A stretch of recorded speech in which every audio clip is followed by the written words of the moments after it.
The wealthy always throw away perfectly good food.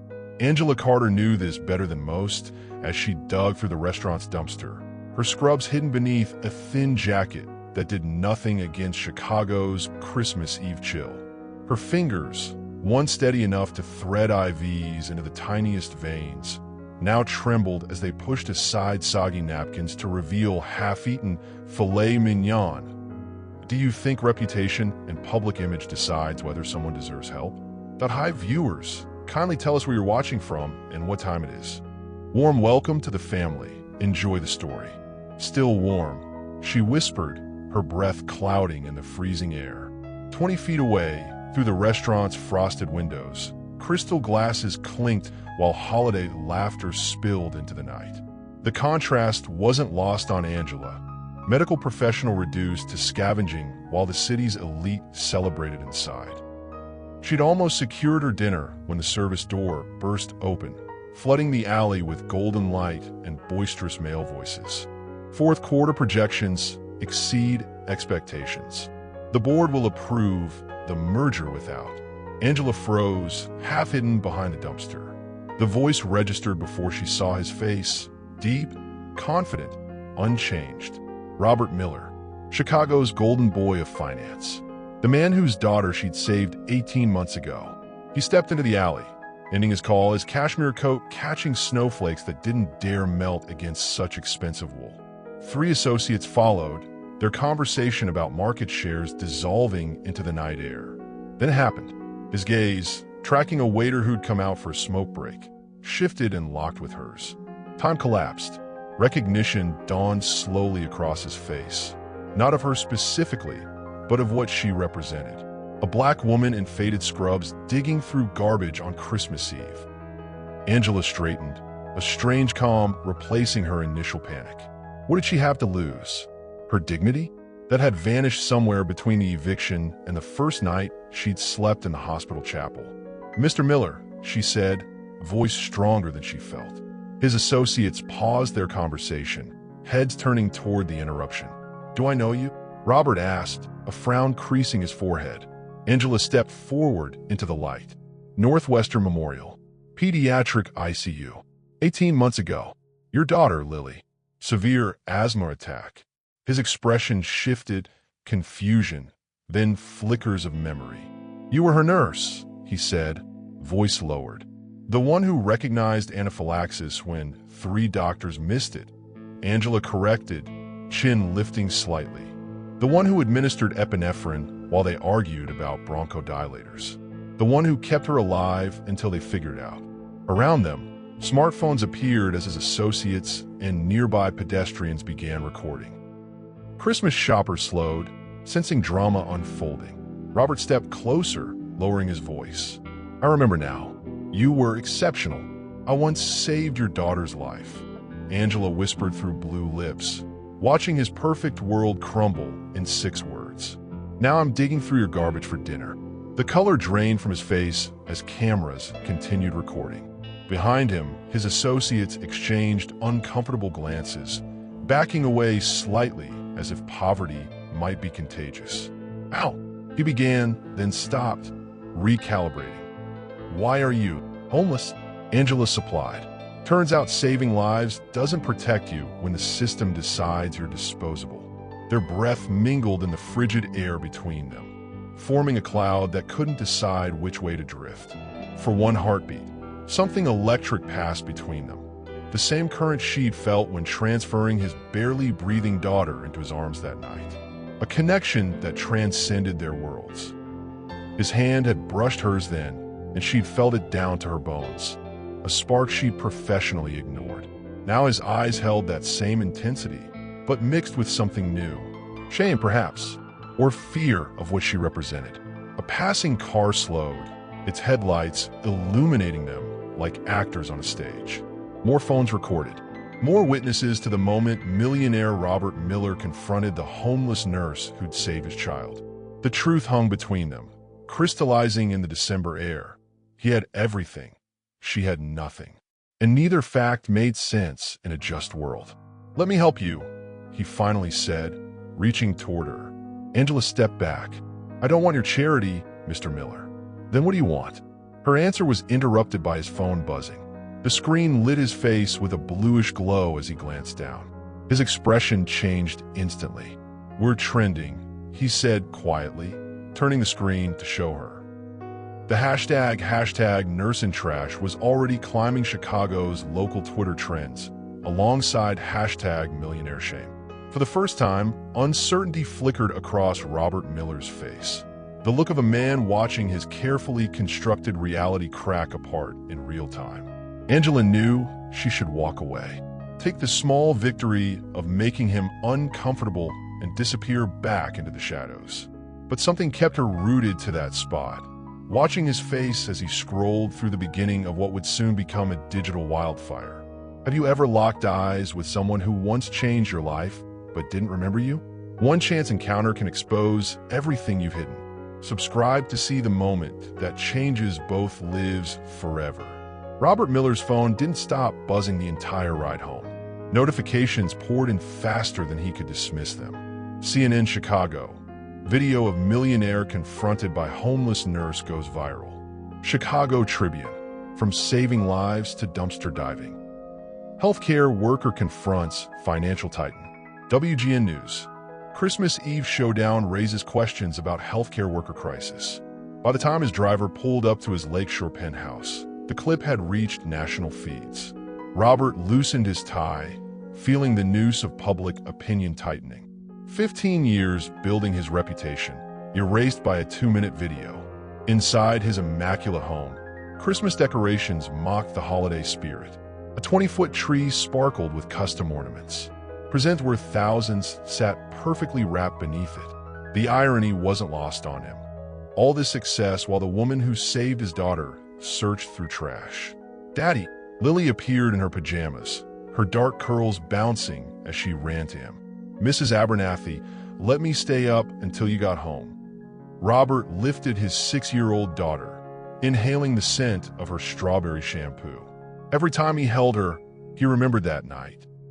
The hospital alarms, the doctor's confusion, Lily's little body struggling for breath.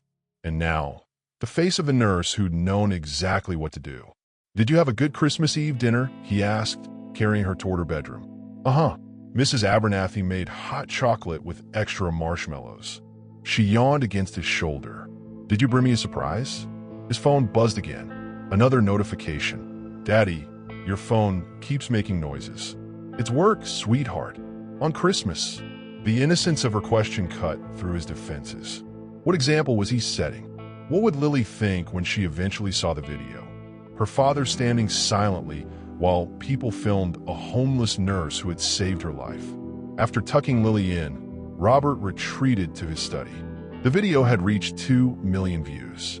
His PR team had sent 17 urgent messages. The board chairman wanted an emergency call. Robert ignored them all and searched Angela Carter Nurse Chicago. Her employment record appeared first. Northwestern Memorial, 5 years, exemplary performance reviews. Then nothing for the past year. No social media presence. No digital footprint. It was as if Angela Carter had vanished. Until tonight. His phone rang. "Catherine, his ex-wife. Have you seen what's happening?" She demanded without greeting. "I'm handling it." "Handling it?" "Robert, I'm getting calls from friends asking if I knew our daughter's nurse ended up homeless. This reflects on all of us. Catherine, fix this before Lily sees it." She hung up. Robert poured himself a scotch, neat, and stood at the wall of windows overlooking Chicago's glittering skyline. Somewhere down there, Angela Carter was returning to whatever shelter she'd found. Or worse, sleeping on the streets in sub-zero temperatures. The memory surfaced with uncomfortable clarity. Angela's hands working quickly over Lily's tiny body, her voice calm amid the chaos. "She's not responding to the bronchodilators because this isn't just asthma, it's anaphylaxis." The doctors had hesitated, she hadn't. And that decisiveness had saved Lily's life. Later, when Lily stabilized, he grabbed Angela's hand in gratitude. The contact had been brief, but electric, an inappropriate awareness he'd immediately dismissed. She was his daughter's nurse, nothing more. But tonight, seeing her in that alley, proud despite her circumstances, had reawakened something he'd buried. The connection had still been there, inconvenient and undeniable. His phone buzzed with a text from his head of security. Hospital records pulled. Carter, Angela, terminated 13 months ago. Reason, protocol violation. Details withheld. Protocol violation? The woman who'd known exactly what protocol to follow when Lily couldn't breathe? Robert opened his laptop and composed an email to Northwestern Memorial's chief administrator, a golf buddy and recipient of Miller Foundation donations. The response came within minutes. Robert, sensitive personnel matter. Can discuss privately tomorrow. Complicated situation. Legal advised minimum disclosure. Complicated. Everything was becoming complicated. Meanwhile, across town, Angela returned to the women's shelter, unaware of her sudden digital fame. The night supervisor waved her over. Carter, you're late. Almost missed curfew. Sorry, Martha. Got held up. Well, you've got mail. She handed over an envelope. In fair warning, people been asking about you. What people? Martha shrugged. Some reporter said something about a video. Angela's stomach dropped as she opened the envelope. Inside was a newspaper clipping about Robert Miller's recent divorce settlement. $50 million to his ex-wife, full custody of their daughter, and control of the family's charitable foundation. Paperclipped to it was a note in unfamiliar handwriting. He never thanked you properly. Maybe now he will. Angela's hands trembled as she tucked the clipping away. Who would send this? And why now? In her designated corner of the shelter dormitory, Angela curled on her thin mattress, surrounded by everything she owned, a backpack of clothes, her nursing credentials, and a worn photo of her mother. She studied her reflection in the cracked mirror on the wall, remembering how Robert had looked at her in the hospital with gratitude that felt like more, a connection she'd convinced herself she imagined. Until tonight, when their eyes met in that alley, she'd felt it again. Her phone, a basic model she kept charged for job searches, buzzed with a text from an unknown number. You're on the front page, Angela. He's looking for you. Hiding is no longer an option. How many times have you wondered if a brief connection with a stranger might have changed everything if you'd been brave enough to pursue it? The truth doesn't just hurt, it destroys what you thought was real. Subscribe to see if trust can survive revelation. A homeless nurse digging through garbage isn't your problem, Robert. Marcus Evans, head of Miller Capital's PR team, paced the conference room the day after Christmas. We issue a generic statement about healthcare worker conditions, make a donation to a nursing charity, and move on. Robert stared at the market projections on his tablet. Down 3 points since opening. $6 million in paper losses already. She saved Lily's life, Robert said quietly. And that's terrible, her situation. Truly, Marcus's sympathy sounded rehearsed. But you didn't fire her. You didn't make her homeless. The public has the attention span of goldfish. Next week, they'll be outraged about something else. The conference room door opened. Diane Winters, his CFO, entered with tight lips and fresh screenshots.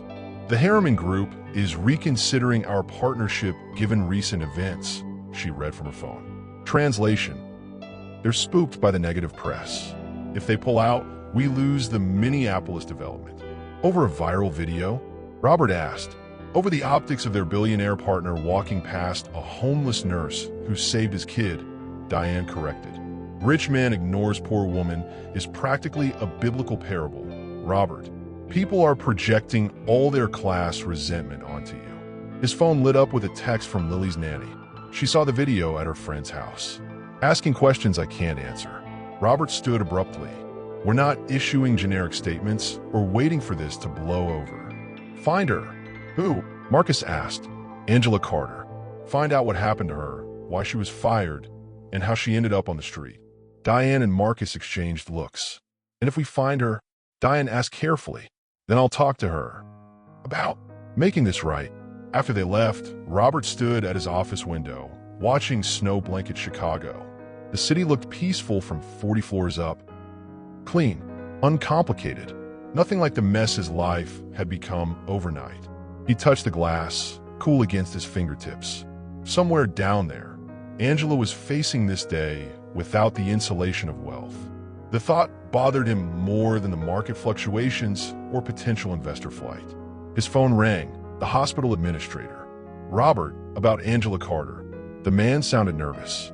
There are confidentiality issues, but given the circumstances. Just tell me why she was fired, James. A heavy pause. Officially? Protocol violation. Unofficially? She refused to alter records for a patient under Dr. Lawrence's care. Robert's grip tightened on the phone. Lawrence? My daughter's doctor. The same. He wanted a medication error covered up. Carter refused, threatened to report him. Next day, she was terminated for an unrelated protocol violation. No one could prove the connection, but everyone knew. Robert finished. And you let it happen. These situations are complex, Robert. Lawrence brings in millions in grants and research funding. So do I, Robert said coldly. Did that ever occur to you? He ended the call and pressed his forehead against the window glass. The pieces were falling into place. Angela had lost everything for doing the right thing, for having integrity in a system that punished it.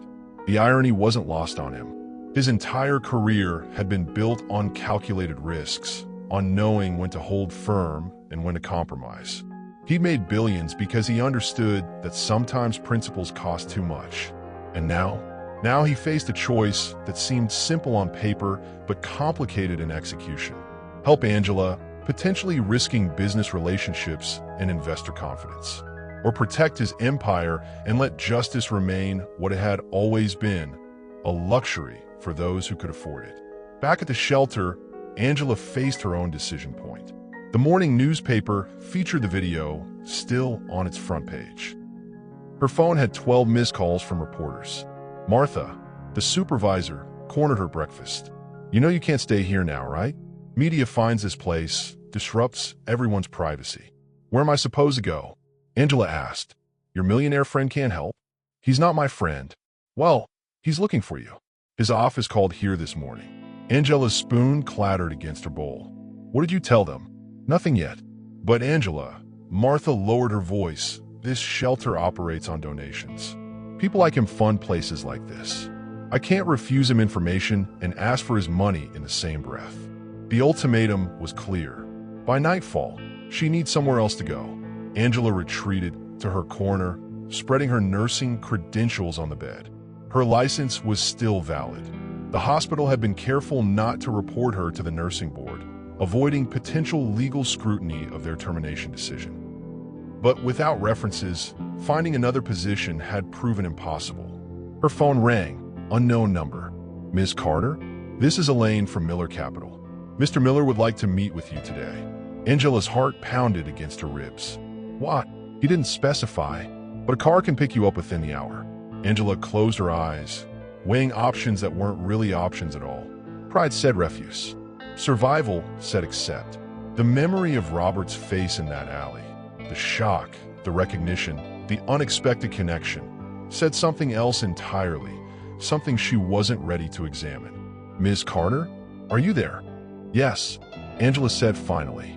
I'll meet him. After hanging up, she gathered her few belongings, hands trembling slightly. The newspaper clipping about Robert's divorce fell from her backpack. She studied his face in the photo, controlled, powerful, untouchable. Nothing like the man who'd stood speechless in that alley last night. What did he want from her? Silence? Absolution? To throw money at the problem she represented and make her disappear? Or something else? Something connected to that electric moment when their eyes had met? Whatever it was, Angela couldn't afford to refuse. Not when her alternatives had narrowed to nothing. Find her, Robert told his head of security, sliding across Angela's personnel file. Whatever it costs. The background check results would change everything he thought he knew. Would you risk your reputation to right a wrong? Or would you protect what you've built, even if it means someone else pays the price? Let us know in the comments. The truth about someone can destroy what you feel for them. Subscribe to discover what's hidden in her past.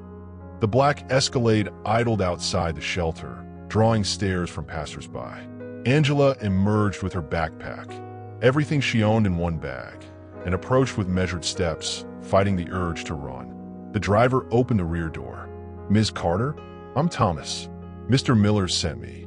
The SUV's interior smelled of leather and privilege. Angela sank into buttery seats, suddenly conscious of her worn clothes and shelter scent. A partition separated her from Thomas, creating an illusion of privacy as they pulled into traffic. Chicago's streets transformed as they drove north. Graffiti gave way to boutiques, vacant lots to manicured parks. The economic gradient of the city passed by her window, each mile marking greater distance from her reality. They arrived at a sleek downtown building where a security team waited. "Ms. Carter, please follow us." The private elevator required a key card. Angela watched floor numbers climb until they reached the penthouse level. The doors opened to reveal Robert Miller, standing in a modern office space, Chicago's skyline framing him through floor-to-ceiling windows. He wore no tie, his collar unbuttoned, a calculated attempt at appearing approachable that didn't quite succeed. Power radiated from him, undiminished by casual dress. "Thank you for coming," he said, extending his hand. Angela hesitated before shaking it. The contact sent that same inappropriate awareness coursing through her veins, a current she couldn't afford to acknowledge. "Your message didn't specify why you wanted to see me," she said, withdrawing her hand quickly. "Please sit." He gestured toward a seating area overlooking the lake. "Can I offer you anything? Coffee? Water?" Answers would be good. A smile ghosted across his lips. Direct. "I remember that about you from the hospital." She remained standing. "Mr. Miller, I appreciate the car service, but I need to know why I'm here." Robert studied her, really looked at her, in a way few people had in months. Not with pity or disgust, but with evaluation. Like she was a complex problem he intended to solve. "I know why Northwestern fired you," he said finally. "I know about Dr. Lawrence and the records you refused to falsify." Angela's heart slammed against her ribs. "Ow! I donate millions to that hospital. People tell me things." He moved to a sideboard, poured water into 2 glasses. "What I don't know is why you didn't fight the termination. File a wrongful dismissal claim. Contact the medical board." She accepted the water, suddenly aware of her thirst. "You're a businessman, Mr. Miller. Surely you understand power dynamics. Explain them to me anyway." Lawrence is connected. Department head. Research grants. Board relationships.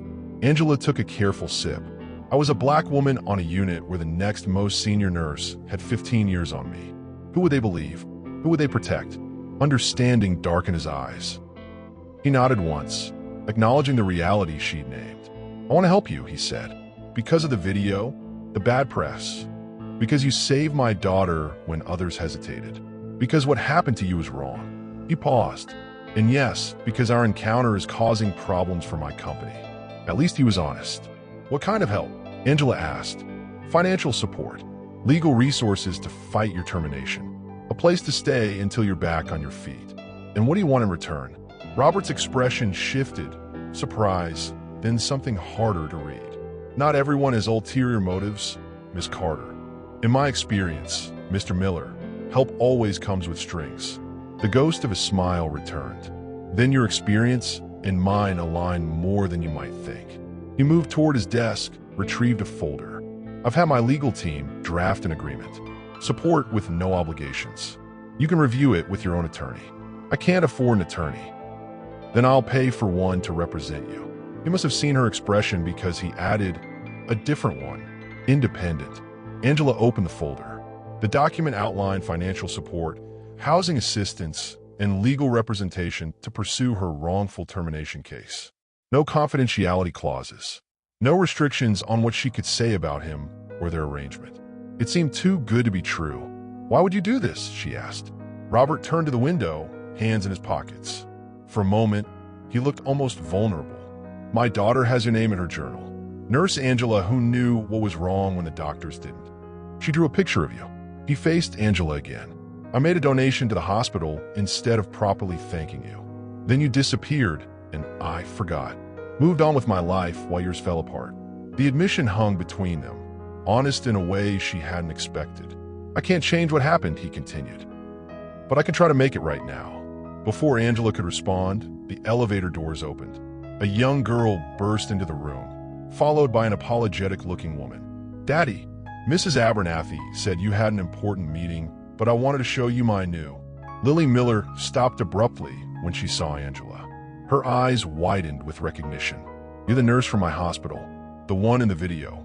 Lily approached slowly, studying Angela's face. "You saved me when I couldn't breathe." Angela knelt to the child's level. "You remember me?" Lily nodded solemnly. "You told me to count butterflies while they put the tube in. 1 butterfly, 2 butterfly, 3 butterfly." Angela finished softly. Something shifted in the atmosphere, as if this recognition, this innocent confirmation of their shared history, settled questions that words couldn't address. Robert watched the exchange, his expression softening in a way that transformed his features. For a moment, he wasn't the millionaire from the headlines or the businessman protecting his interests. He was simply a father, grateful for his child's life. "This isn't charity," he insisted as he opened the guest house door. "It's a job offer." But her eyes said she knew better. No one gives without wanting something in return. How many times have you rejected help because it threatened your last shred of pride? What would make you finally accept someone's hand? Rumors spread faster than truth and cut deeper. Subscribe to see how they handle the growing speculation. Angela stood in the guest house bathroom, barely recognizing her reflection. After a week in Robert Miller's orbit, the woman in the mirror looked like a stranger. Clean clothes, rested face, hair properly styled for the first time in months. The guest house itself was larger than any apartment she'd ever rented. Floor-to-ceiling windows showcased the snow-covered garden separating the structure from Robert's main residence, a modern mansion of glass and steel perched on Lake Michigan's shore. Through those windows, Angela could see Robert in his home office, silhouetted against his own wall of glass. Working late again. He'd been doing that every night this week, keeping careful physical distance after their initial meetings. Professional boundaries, she told herself. Appropriate given their arrangement. Then why did she find herself watching him like this? Noticing the way he ran his hand through his hair when frustrated. The way his shoulders carried tension after difficult calls? A knock at the door startled her from these thoughts. Lily stood on the porch, bundled in a pink parka, her breath clouding in the January air. "Mrs. Abernathy said I should ask before visiting," she said, bouncing on her toes against the cold. "Can I come in?" Angela stepped aside, allowing the girl to enter. "Does your dad know you're here?" "He's on a business call." Lily shrugged off her coat. "He's always on calls." The girl explored the guest house with uninhibited curiosity, examining Angela's few possessions. She paused at the nursing credentials framed on the desk. Robert's idea, a reminder of Angela's professional identity. "Are you going to be my nurse again?" Lily asked. "No, sweetheart. I'm just staying here while I sort some things out." "Because you were homeless? Like the people who sleep in the park?" Angela hesitated, unsure how to explain adult complexities to a child. "Yes, I lost my job and my apartment." "Because you wouldn't lie for the doctor?" Angela stiffened. "Who told you that?" "I heard Daddy talking on the phone." Lily picked up a photo of Angela's mother. "He said you got in trouble for doing the right thing, and that made him really angry." Through the windows, Angela could see Robert pacing in his office, gesturing during what appeared to be an intense conversation. "Your dad is trying to help me," Angela said carefully. "Is that why people are saying mean things about him? Because he's helping you?" Angela knelt to Lily's level. "What mean things, Lily?" "Mom called. She was yelling so loud I could hear through the phone. She said Daddy was." Lily frowned, clearly repeating words she didn't fully understand. "Playing savior to a homeless woman for publicity while exposing me to questionable influences." Angela's stomach twisted. She'd seen the headlines but had avoided reading them. Now their content became clear. "Sometimes adults get upset when they don't understand situations," Angela said, choosing her words carefully. "Mom thinks you're Daddy's girlfriend." The statement hung in the air, childishly direct and uncomfortably perceptive. "I'm not your dad's girlfriend, Lily. He's helping me because it's the right thing to do." Lily studied Angela with eyes too knowing for her age. "He smiles different when he talks about you, like how he used to smile about Mom in the old pictures." Before Angela could formulate a response, The door opened. Robert stood in the entrance, snow dusting his dark coat. "Lily, what are you doing here?" "Mrs. Abernathy is looking everywhere for you. I wanted to visit Nurse Angela." Robert's gaze shifted to Angela, a silent apology in his eyes. "You should have asked first. Go back to the house. Hot chocolate is waiting." After Lily departed, awkward silence filled the room. "I'm sorry about that," Robert said. "She's curious about everything. She said her mother called." Robert's expression tightened. "Catherine saw the news coverage. She's concerned about appearances. That you've moved a homeless woman onto your property? That I've moved anyone into the guest house where she used to stay when we were separated." He sighed, removing his coat. "Our divorce wasn't amicable." Angela moved to the kitchen, needing distance. "Perhaps this arrangement was a mistake. Because of gossip? I thought you were stronger than that." The challenge in his voice made her turn. "I'm not a publicity stunt, Mr. Miller." "Back to Mr. Miller now?" His smile held no humor. "And I never said you were. Your ex-wife seems to think otherwise. And I'm guessing I'm not helping your business situation either." Robert moved closer, closing the distance she'd created. "My business concerns are not your problem. The legal team is making progress on your wrongful termination case. Your nursing license review is scheduled for next month. Things are moving forward. And in exchange, I become a liability to you and your daughter." "You're not a liability, Angela." The way he said her name, soft, almost intimate, sent warmth cascading through her. "You're a complication I didn't anticipate." "What does that mean?" His phone rang before he could answer. He checked the screen and frowned. "I need to take this. We'll continue later." After he left, Angela returned to the window. Through layers of glass, her windows, the garden space, his windows, she watched him resume his work. A man in a glass tower, surrounded by wealth yet somehow isolated. In her pocket, her phone vibrated with a text message from an unknown number. "He's using you to rehabilitate his image after the divorce scandal." Asked him about the real reason his wife left. Asked him what she found. Angela stared at the message, then back at Robert's silhouette. Who would send this? What were they implying?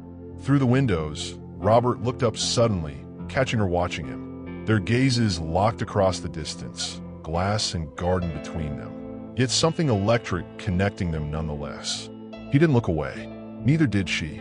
"People are saying you're sleeping with her," his ex-wife hissed. "I want Lily away from whatever game you're playing."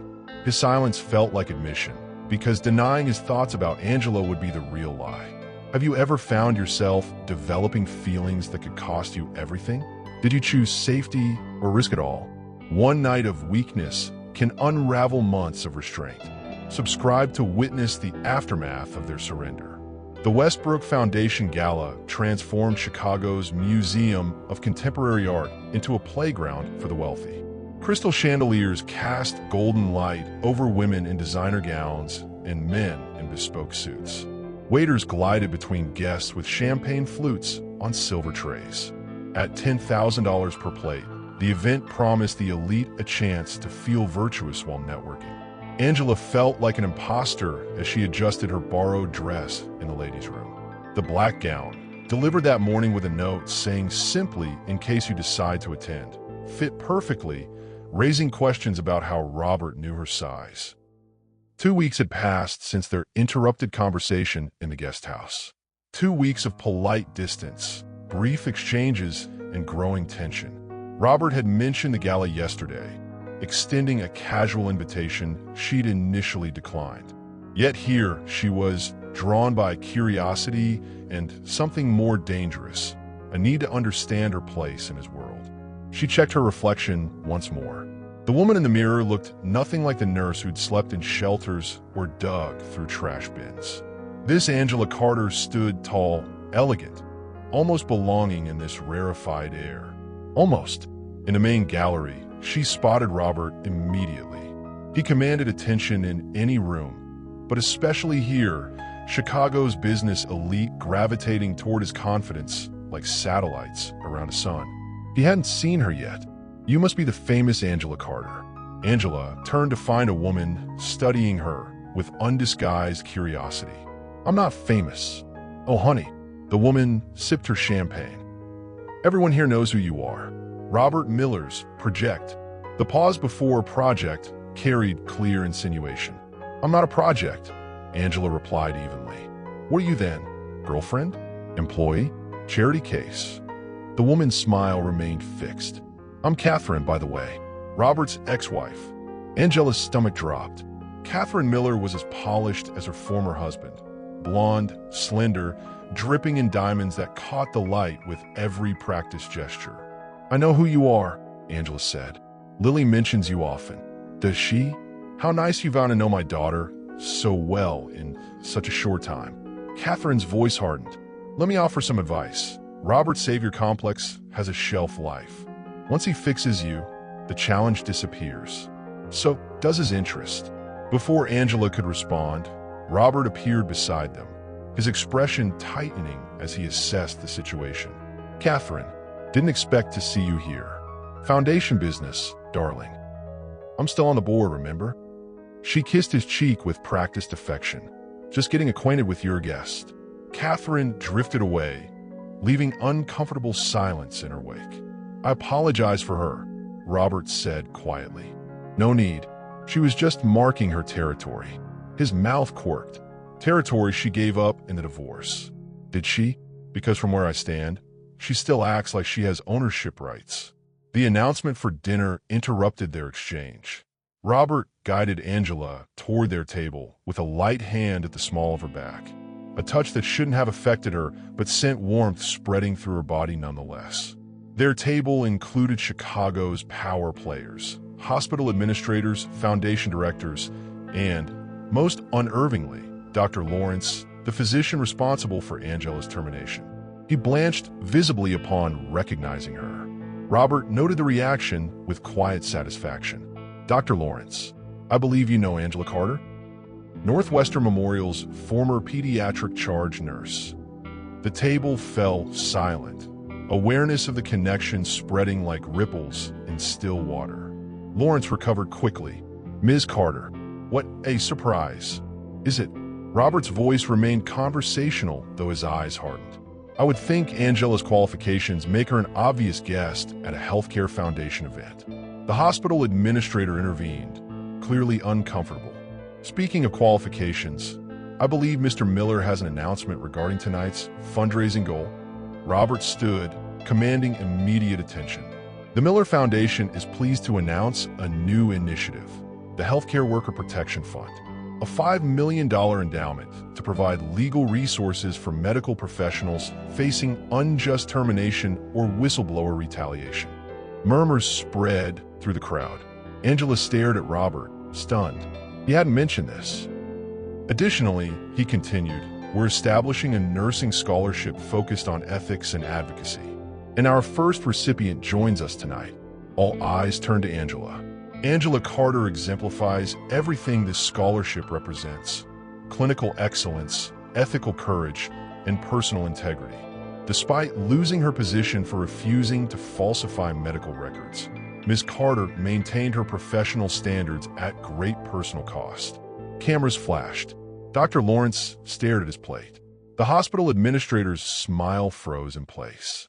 Tonight, Roberts said, the Miller Foundation recognizes Angela Carter not as someone who needs our help, but as someone from whom we all could learn. Applause filled the room, hesitant at first, then growing as guests followed Robert's lead.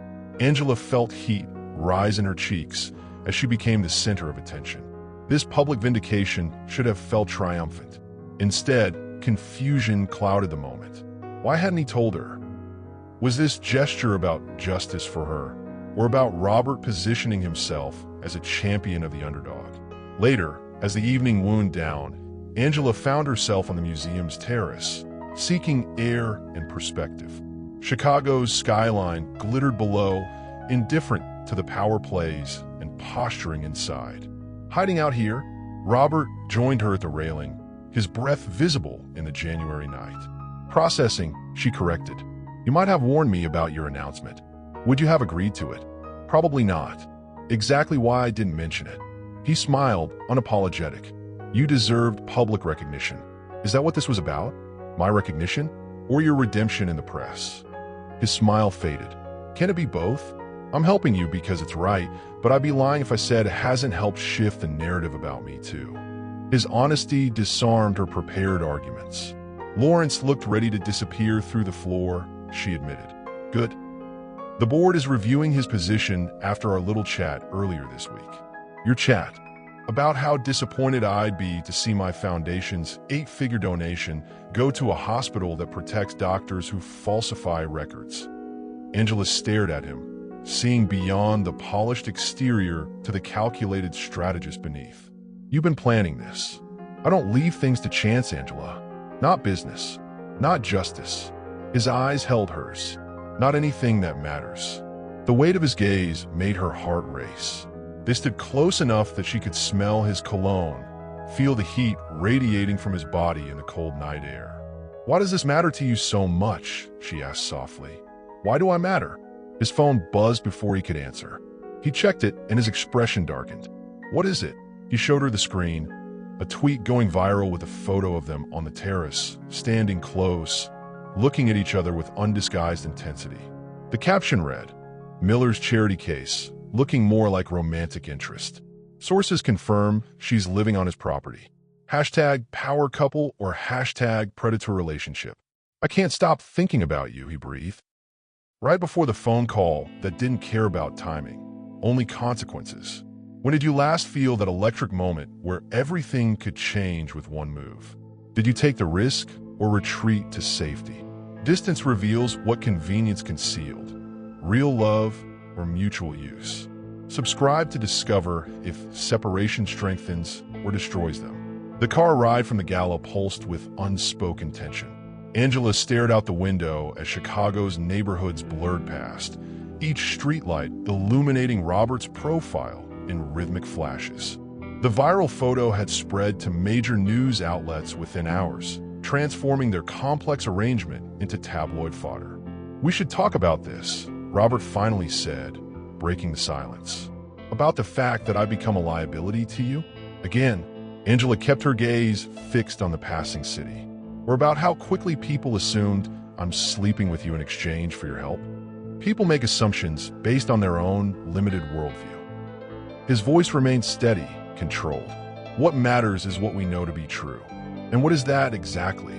She turned to face him fully. What is this arrangement, Robert? Because I'm not sure I understand it anymore. The privacy partition between them and the driver lent false intimacy to the conversation. Robert loosened his tie, a rare gesture of discomfort from a man who managed billion-dollar negotiations without breaking a sweat. It began as me helping you, he admitted.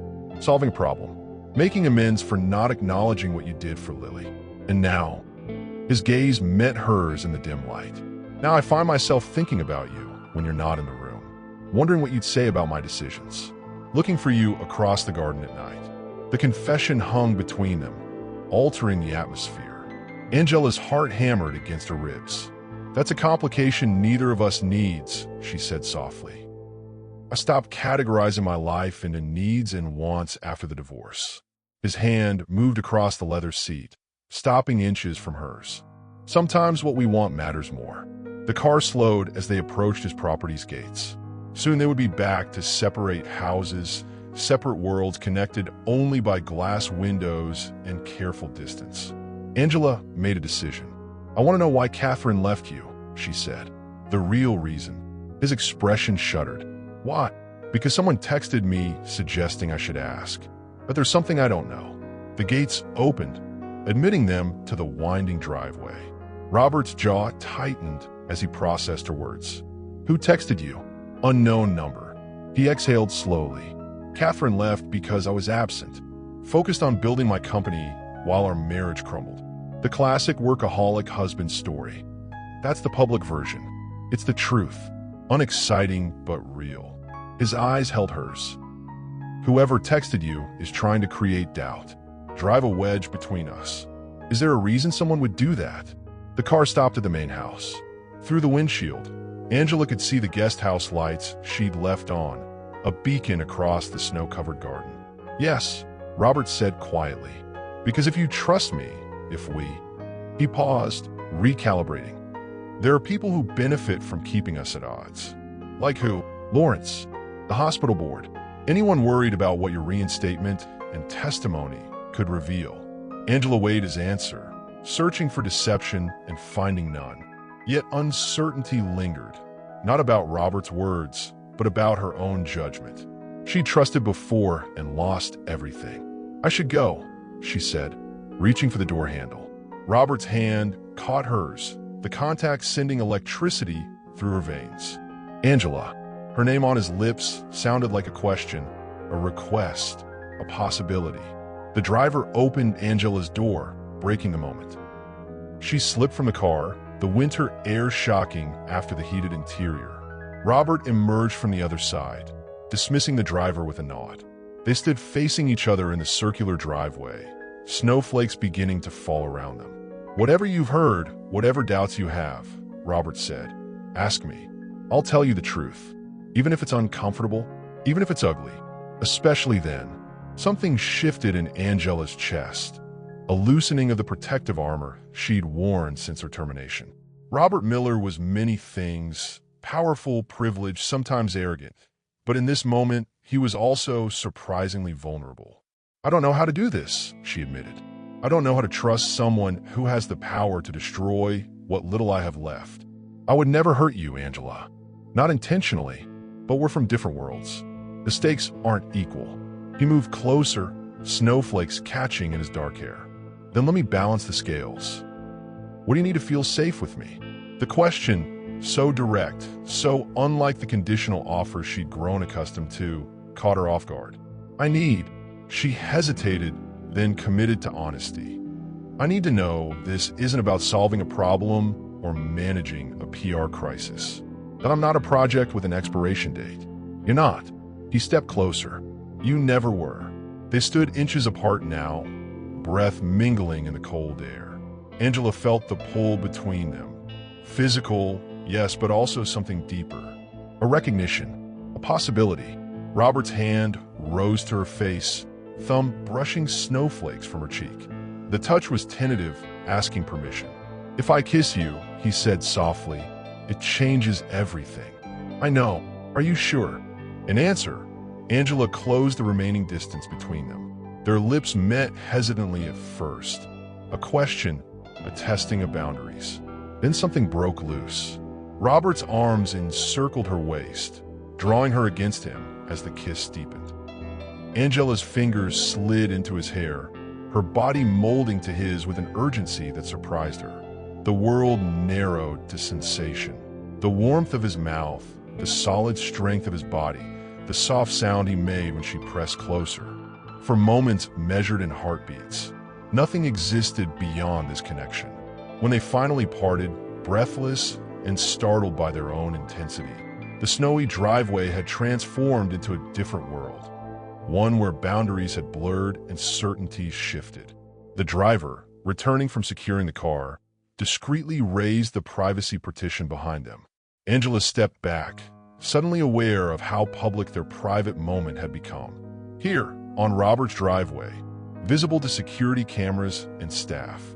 "I should go," she whispered again, this time with reluctance. Robert's eyes held promises his position wouldn't allow him to voice. "We'll talk tomorrow." In the guest house, Angela moved through rooms that suddenly felt different, charged with possibility and complication.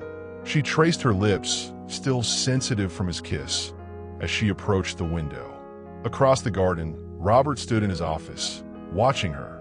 When their eyes met through layers of glass, neither looked away.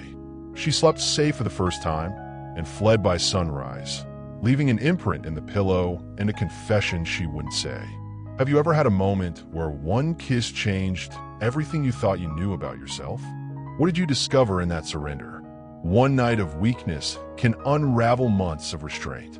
Subscribe to witness the aftermath of their surrender. Angela woke to her phone buzzing incessantly. 27 missed calls, 43 text messages, 98 email notifications. Her social media accounts, dormant since her termination, exploded with friend requests and messages from strangers. Sunlight streamed through the guest house windows as she scrolled through headlines with increasing dread. Miller's homeless nurse, charity, or romance. Chicago billionaire's new girlfriend has questionable past. Power imbalance? Ethics experts question Miller-Carter relationship. The photo from the gala terrace had been joined by images of their kiss in the driveway. Someone had been watching. Someone had sold the moment to the highest bidder. A text from Robert. "We need to talk. Coming to the guest house in 20. Angela dressed quickly, mind racing. Last night had felt like a turning point, a genuine connection between equals, despite their different circumstances. In daylight, filtered through media speculation, it looked sordid, calculated. A powerful man taking advantage of a vulnerable woman. Or worse, an opportunistic woman seducing her wealthy benefactor. Robert arrived looking as if he hadn't slept. His normally perfect appearance showed signs of strain. Hair slightly disheveled, tension lines around his eyes. "I'm sorry," he said immediately. "Security is investigating how photographers access the property. Does it matter? The damage is done." Angela gestured to her phone. "I'm getting calls from news outlets offering money for my side of the story. Don't engage." Robert paced the living room. "My PR team is preparing a statement." "A statement," Angela repeated flatly. "About us. About the invasion of privacy. About boundaries. And what about this?" She gestured between them. "Were we telling people about this?" Robert stopped pacing. "What do you want to tell them?" The question hung between them, demanding a definition they hadn't established themselves. Last night's kiss existed in a bubble of emotion and impulse. Now reality intruded, demanding labels and explanations. "I don't know what this is," Angela admitted. "I just know it feels complicated." "It is complicated." Robert moved closer, voice softening.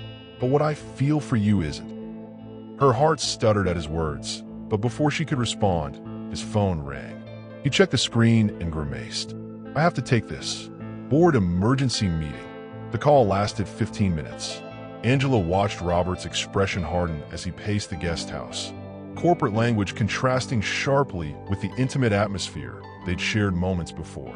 "No, that's unacceptable. The Harriman Group cannot dictate my personal life. Yes, I understand the optics, but listen carefully. Threaten me again, and I'll pull my personal investment from the fund." When he ended the call, the businessman had replaced the vulnerable man who'd kissed her in the snow. "Problem?" Angela asked. "Nothing I can't handle." His tone betrayed the lie. "The board is concerned about the publicity affecting the Minneapolis development. They don't approve of your relationship with me. They don't get a vote." Robert's jaw tightened. "My personal life is separate from business." "Is it?" Because from where I stand, they seem completely tangled. Angela hugged herself, suddenly cold despite the heated room. "I'm affecting your business relationships, your reputation, your custody arrangement." "Angela, I've seen the articles questioning your fitness as a father for exposing Lily to a homeless woman with questionable ethics. Those are tabloid hit pieces. They don't matter. They do matter. To your daughter. To your company." She met his gaze directly. "To me." Robert closed the distance between them, hands gently grasping her shoulders. "I can handle the board, the press, Catherine, all of it. At what cost?" Before he could answer, a sharp knock interrupted them. Mrs. Abernathy, Lily's nanny, stood at the door with a worried expression. "Mr. Miller, I'm sorry to interrupt, but Ms. Miller is on her way." She said it's urgent regarding Lily. Robert's expression darkened. "How urgent?" She mentioned custody modification papers. After Mrs. Abernathy left, heavy silence filled the room. The implications hung between them. Catherine using their relationship to threaten Robert's access to his daughter. "She's bluffing," Robert said finally. "No judge would modify custody over this." "Are you sure?" Angela stepped away from his touch. A billionaire housing a homeless woman with a termination for protocol violation on her record? Dating her while she's financially dependent on him? The optics aren't great, Robert. This isn't about optics. It's about us. There can't be an us if it costs you your daughter. Pain flashed across his features. Don't make decisions based on Catherine's threats. Angela moved to the window, watching snowflakes drift onto the garden, separating their worlds. Last night, that space had seemed crossable. Today it stretched like an unbridgeable chasm. "I think I should move out," she said quietly. "Angela," not because of Catherine, not even because of the press. She turned to face him. "But because whatever this is between us needs to develop on equal footing.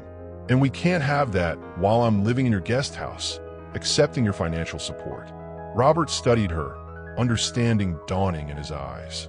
"You need independence. I need to stand on my own before I can stand with someone else."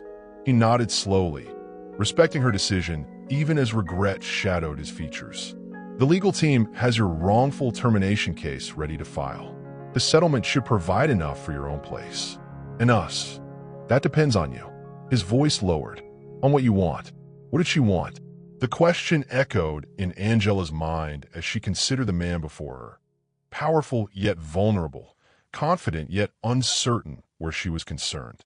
"I want something real," she said finally, "not shaped by gratitude or obligation or power dynamics. Something that could exist if you weren't a billionaire and I hadn't lost everything. That's what I want too." Robert moved toward her, stopping just short of touching her. "So we pause. You get settled, establish independence, and then we see if this," she gestured between them, "is still there without the complications." The doorbell interrupted them. Through the window, Angela saw Catherine's Mercedes in the driveway. "She's here," Angela said.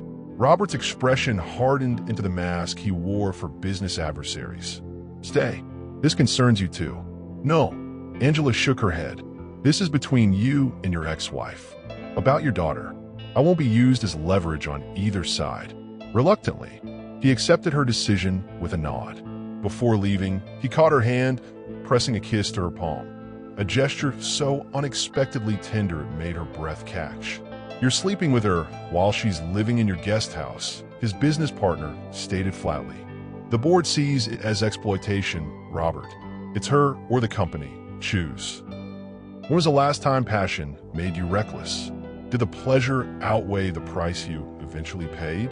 Have you ever had to choose between what your heart wanted and what the world would accept?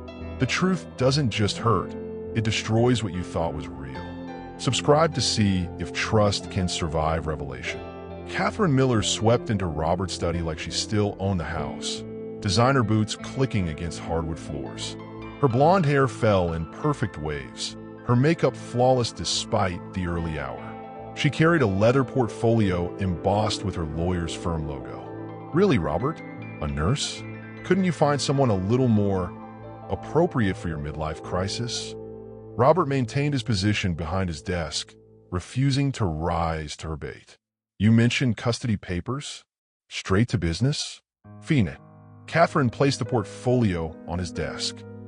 "I'm filing for sole custody of Lily with supervised visitation for you until the court determines you're providing a suitable environment." "On what grounds? Where should I start?" "Housing a woman with questionable professional ethics? Exposing our daughter to your romantic relationship with an employee? Creating a media circus that's now affecting Lily at school?" Robert opened the portfolio, scanning the legal documents inside. His expression revealed nothing, though his knuckles whitened as he gripped the papers. "This is harassment, not a valid custody claim. Tell that to the judge who will see these." Catherine withdrew her phone, showing him social media posts of parents from Lily's exclusive private school expressing concerns about Robert's new living arrangement. "You orchestrated this," he said, voice dangerously quiet. "I protected our daughter when you wouldn't." Catherine's perfect facade cracked slightly. "What were you thinking, Robert? Bringing that woman into our lives." "Our lives? You gave up the right to dictate my personal decisions in the divorce. Not where Lily is concerned." She leaned forward, perfectly manicured nails pressing into his desk. "What do you even know about this woman beyond her sob story? Have you verified her claims? Or were you too distracted by other assets?" Robert's jaw tightened. "Angela Carter saved our daughter's life. She lost her career for maintaining ethical standards. Everything in her background check confirms that." "Background check." Catherine laughed. "How romantic. Standard procedure for anyone with access to my property and family." And did your thorough investigation uncover why she was really fired? Because Lawrence tells a different story. Robert stilled. What did Lawrence tell you? That your nurse had a history of protocol violations. That she was on probation before the incident she claims got her fired. Catherine's smile turned predatory. That she had a reputation for getting close to wealthy patients' families. The accusation hung in the air like poison. Robert's expression darkened with each word, though his voice remained controlled when he finally spoke. Lawrence is lying to save himself. I've seen Angela's complete personnel file. No probation, no previous violations. She was exemplary until she refused to cover up his mistake. Are you sure? Because I've heard. You've heard what Lawrence wants you to hear. Robert stood, his height advantage shifting the power dynamic. He falsified a child's medical records, Catherine. He nearly killed our daughter through negligence, then tried to cover it up. Angela stopped him. Catherine faltered, genuine concern breaking through her anger. What are you talking about? Lily had an asthma attack. Lily had an anaphylactic reaction to medication Lawrence prescribed without checking her allergy history. Angela caught it, administered epinephrine against his orders, and saved her life. Then he fired her for documenting what really happened. Silence filled the study as Catherine processed this information. Why wouldn't you tell me this before? She finally asked. Because the hospital buried it. Because I didn't know the full story until Angela reappeared. Robert's voice softened slightly. Because I failed to investigate when she disappeared from Lily's care. I accepted the hospital's explanation and moved on, a mistake I'm now correcting. Catherine sank into a chair, custody papers momentarily forgotten. Lawrence is Lily's doctor. He's been treating her for years. Not anymore. Robert reclaimed his seat. I've transferred her care to Northwestern's new pediatric department head. The revelation hung between them, not just about Angela, but about how Robert had handled information affecting their daughter. Catherine studied him with new awareness. You've changed, she said finally. Yes, because of her. Robert considered the question. Because of what she represents. Integrity at personal cost. Something I lost sight of building this company. Catherine closed the portfolio, withdrawing the custody papers. I need to think about all this. Take the time you need. But know this, I won't allow Lily to be used as leverage against me or Angela. After Catherine left, Robert remained at his desk, staring at the documents she'd brought. The threat had receded, but not disappeared entirely. Like most battles in his world, this one had merely shifted to a different battleground. His phone buzzed with a text from Angela. Is everything okay? Rather than reply, Robert walked across the snowy garden to the guest house. He found Angela at the kitchen table, laptop open to housing listings in downtown Chicago. You're really doing this, he said, nodding toward the screen. I need to. She studied his expression. What happened with Catherine? She's withdrawing the custody threat. For now. What changed her mind? Robert hesitated, weighing how much to share. I told her the truth about Lawrence, about what really happened with Lily. Angela's eyes widened. Everything, yes. He took the seat across from her. There's something else you should know. Lawrence has been spreading rumors about you, claiming you had previous violations, that you had a pattern of getting close to patients' families. Angela's face drained of color. That's not true. I know. Robert reached for her hand across the table. But it shows how desperate he is to discredit you before the wrongful termination case goes public. He's afraid.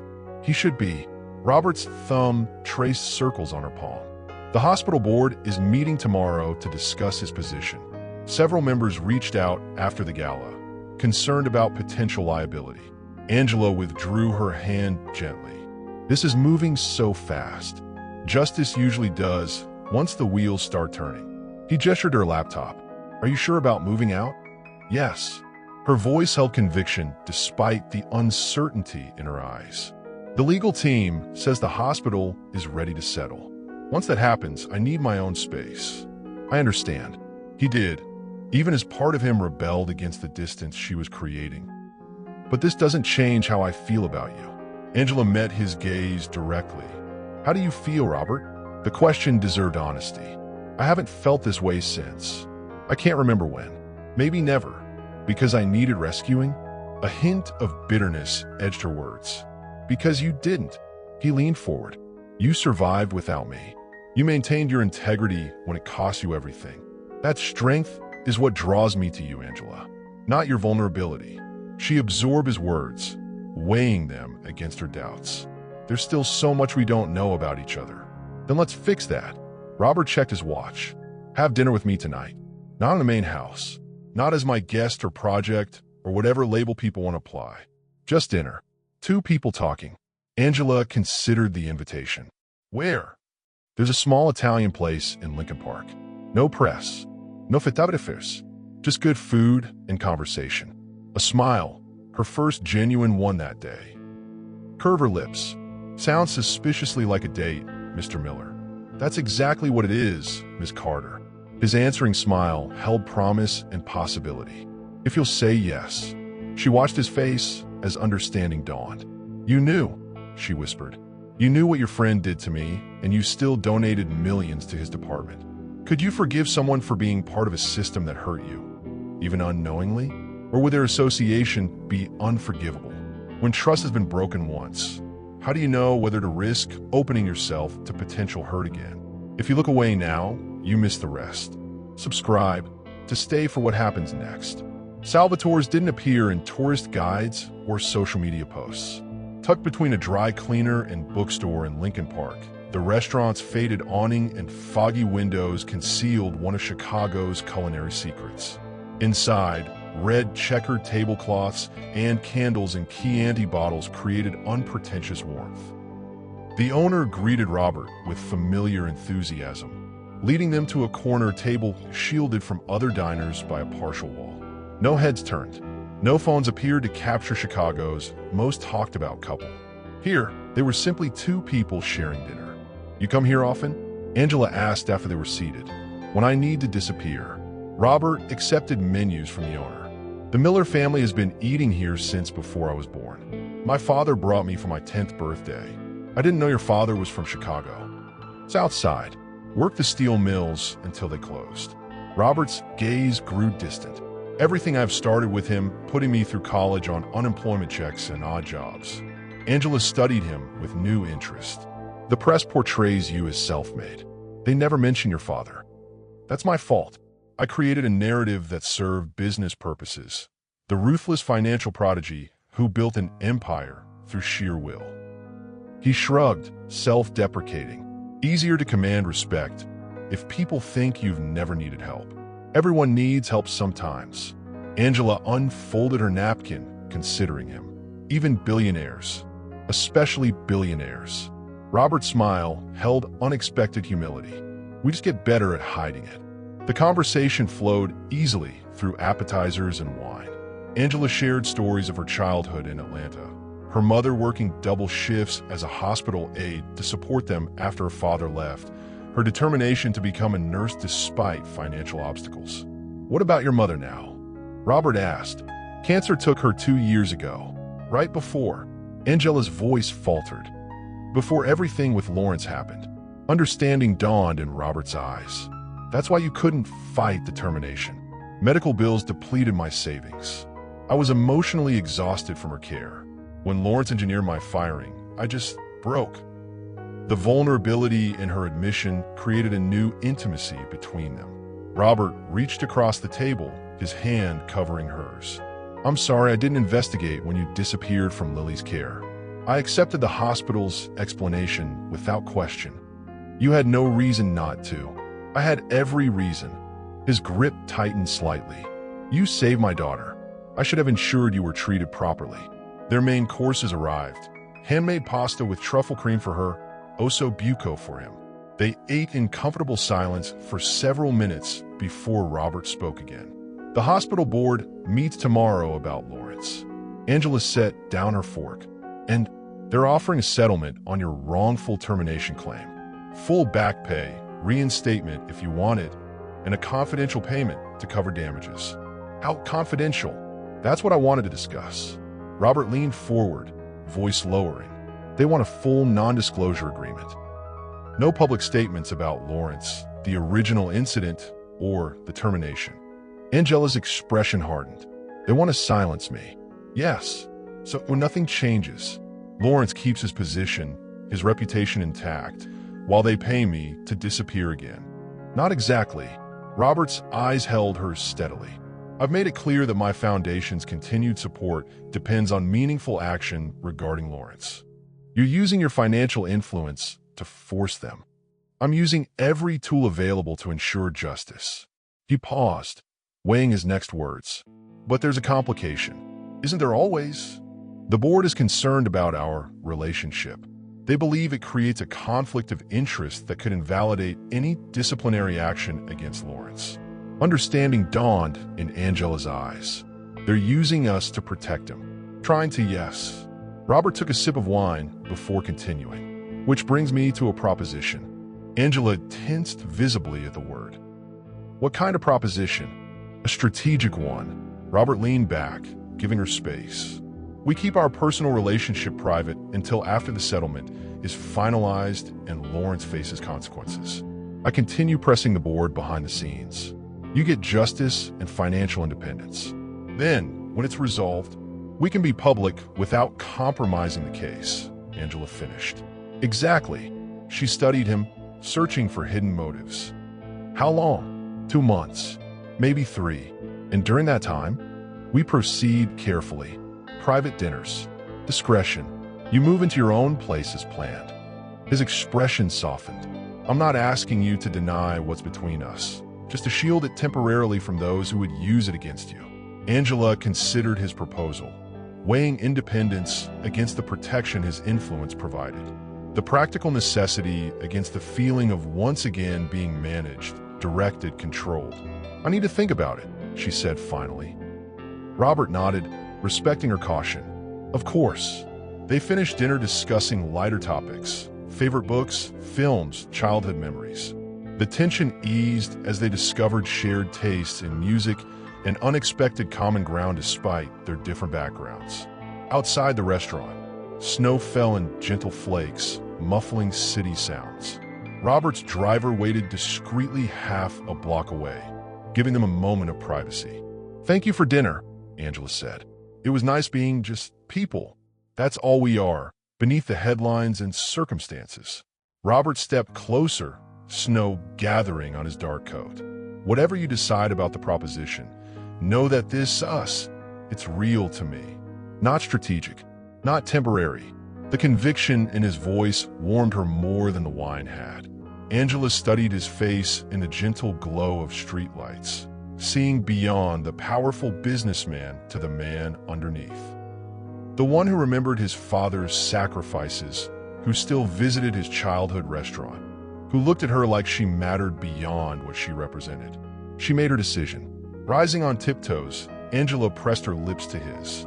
The kiss was gentle but deliberate. Her choice, her move, her terms.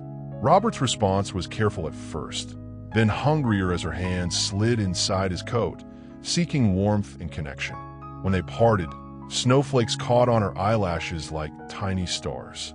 I'll keep our relationship private, she agreed, signing the document. But if you're using me to save your reputation, Robert, she let the thread hang, because they both knew she had nothing left to lose. When protecting something precious means keeping it hidden, is the secrecy worth the price? When the feed lies, you need an anchor. February brought bitter cold to Chicago, but unexpected warmth to Angela's life. The hospital settlement came through with startling speed once Robert applied pressure. Full back pay, damages, and a letter of recommendation that erased the termination from her employment record. The amount let her lease a modest apartment in Lincoln Park, close enough to Northwestern for her eventual return to nursing, but far enough from Robert's lakefront estate to maintain appearances. The distance between them, a necessary facade for the public, did nothing to cool what had ignited that snowy night outside Salvatore's.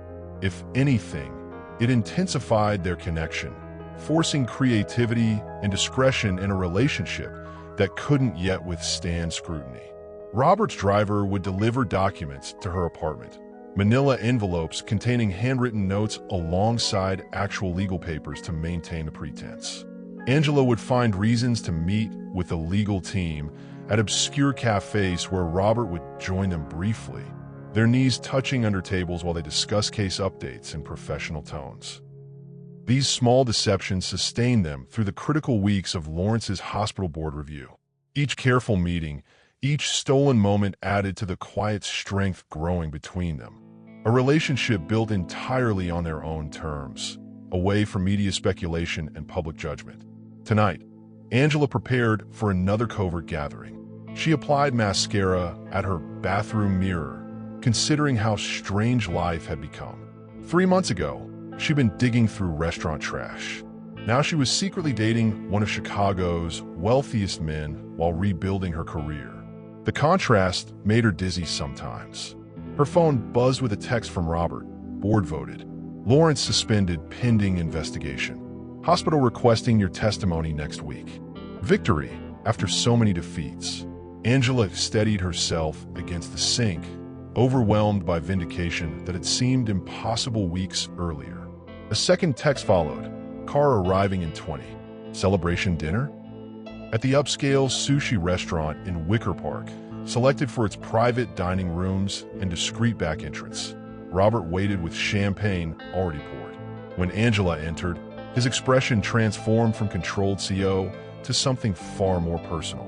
You did it, he said, rising to greet her. We did it, she corrected, accepting his brief kiss. Your influence made this happen. My influence opened doors. Your courage and integrity did the rest. He raised his glass. To justice. Finally, they clinked glasses, the quiet triumph sweeter for being shared. Lawrence's suspension is temporary, Angela cautioned. The investigation could still clear him. It won't. Robert's confidence never failed to impress her. The board has the medication records you documented. 3 other nurses have come forward with similar experiences since news of your settlement leaked. It leaked? How? Hospitals run on gossip. But this leak works in our favor. It's creating exactly the accountability the system needs. Angela studied him across the table. This man who wielded power like a precision instrument. You anticipated this, didn't you? The other nurses coming forward. I hope. He smiled slightly. People need examples of courage before they find their own. Their celebration continued through exquisite sushi and sake. Conversation shifting from professional victories to personal revelations. With each meeting, they peeled back new layers. Robert sharing his father's struggles with alcoholism after the mills closed. Angela describing her mother's unfulfilled dream of becoming a doctor. She's the reason I became a nurse, Angela explained. She believed healthcare should be about compassion, not just medicine. She'd be proud of you, Robert said softly, standing up for what's right at such personal cost. I'm not sure. She was practical above all else. Might have told me to keep my head down, keep the job. Would you have listened? Angela smiled. Never. She raised me too well for that. As their evening ended, Robert's driver took a circuitous route to Angela's apartment, ensuring they weren't followed. At her door, their goodbye lingered, his hands framing her face, her fingers gripping his lapels. When this is over, he murmured against her lips, no more hiding, no more separate addresses. Careful, Mr. Miller. That sounds dangerously close to a proposal. His expression turned serious. Would that be so terrible? The question caught her off guard. Robert, we've known each other 3 months. I've made billion-dollar decisions on less information. His thumb traced her cheekbone. I know what I want, Angela. And what about what I want? My career? My independence? All part of the package. He kissed her once more. Just something to consider while we're playing this charade. After he left, Angela moved through her apartment, touching objects that now filled her space. Furniture chosen with her own taste, not donated or provided. She'd insisted on paying for everything herself with the settlement money, establishing the independent life she needed. Yet Robert's presence lingered even in this carefully created sanctuary. His jacket hung over a chair from his last visit. His preferred coffee sat in her cupboard. Small infiltrations that marked not intrusion, but integration of their lives. Her phone buzzed with an email notification from an unknown sender. The subject line read simply, "What he's not telling you." Angela hesitated before opening it. The message contained only a link to a private social media account.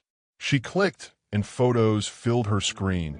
Robert with Catherine at a charity event last week, his arm around her waist, her head tilted toward him in familiar intimacy. The post caption, "Miller Power couple reuniting?" Sources say divorce drama was just for show. The headline smiled. The article gutted. Her buried contract surfaced, and with it, the version of her she hoped he'd never meet. If you finally got power, would you fix the system that broke you? Or just save yourself and call it wisdom?